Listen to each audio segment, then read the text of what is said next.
Right, thank you both very much indeed.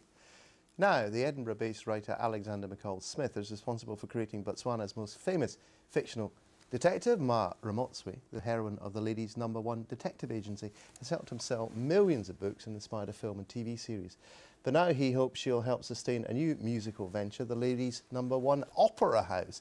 Earlier this week, it hosted the world premiere of his own opera, the Okavango Macbeth. The writer was there, as was our arts correspondent, Polly McLean. It looks like a film set, a tiny opera house on the outskirts of Botswana's capital, Gaborone. The little white van and a cup of bush tea offering the only hints of the best-selling author who created it.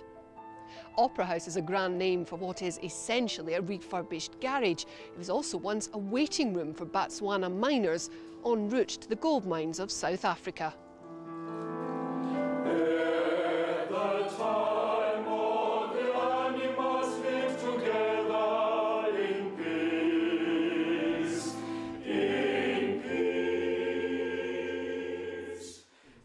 Inside this tiny space rings to a very different sound. These singers, mostly amateurs, have been rehearsing for weeks, and this new opera, the Okavango Macbeth, is one of the most unusual they've ever staged, resetting Shakespeare's famous power struggle among a troupe of baboons.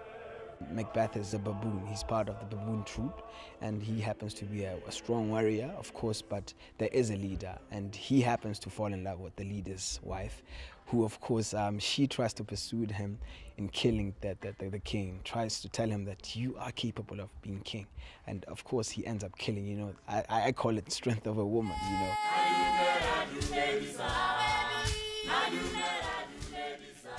And there's another clue about the creator. His reputation rests on creating feisty female characters, not least Ma Ramotswe, the heroine of the ladies' #1 detective agency series. There have been 10 books since 1999, selling millions of copies around the world and sparking a film and TV series.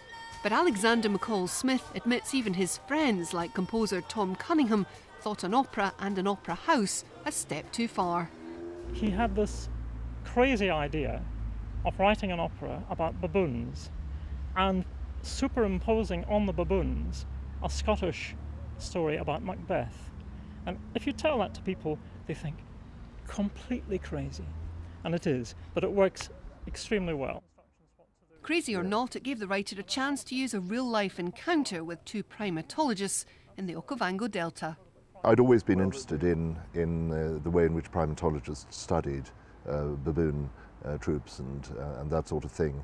I'd read some of the earlier classic works in that area, and it seems to me that the subject matter of the Shakespeare play Macbeth lends itself to treatment in a baboon context, because they do have Lady Macbeth type characters. They've got very interesting notions of status, and one of the interesting things is that a baboon child will actually inherit the status of the mother, which is an extremely interesting idea. The Edinburgh-based author's connections with Botswana date back to the early 80s, when he was invited to help establish the country's first law school. Although born over the border in what was then Rhodesia, it's this little country with a population of just 2 million people that now inspires him. Originally the protectorate of Bechuanaland, Botswana has been an independent country for 43 years and is a rare example of peace and stability in this part of Africa.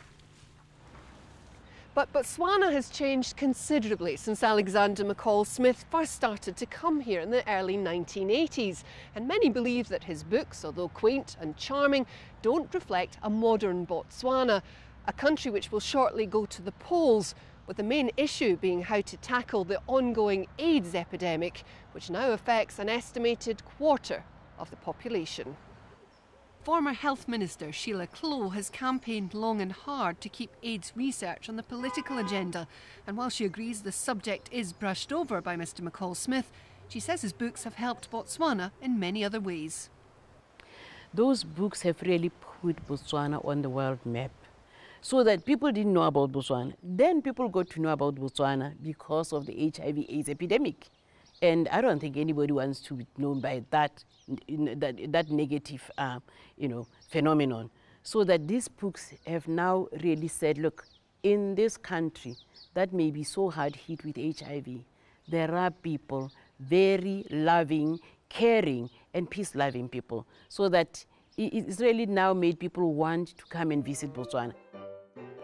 And it's tourism Mr. McCall Smith hopes will sustain the #1 Ladies Opera House, with the fans who come here to drink bush tea in the day supporting the work of the Opera House in the evening. And there's no hang-up about the fact it's opera, a musical genre with no history in this part of Africa.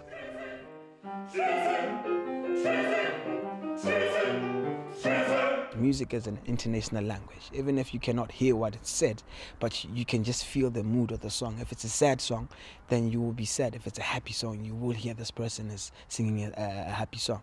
So one thing about Botswana, they're quite artistic, so I don't see any reason why they shouldn't embrace this opera, even though it's not in the culture of our history. Like I said, they are very artistic people. And despite the premiere being almost drowned out by an unseasonal downpour, Alexander McCall Smith has high hopes for the future of the #1 Ladies Opera House.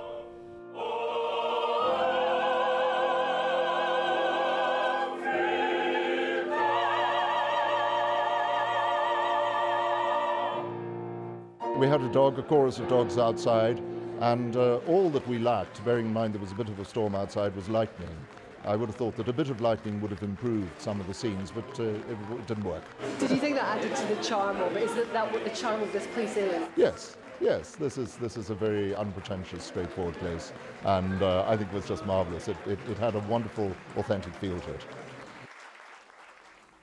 And you can hear more from Pauline on Radio 4 next Tuesday at 1:30 with the programme The #1 Ladies Opera House.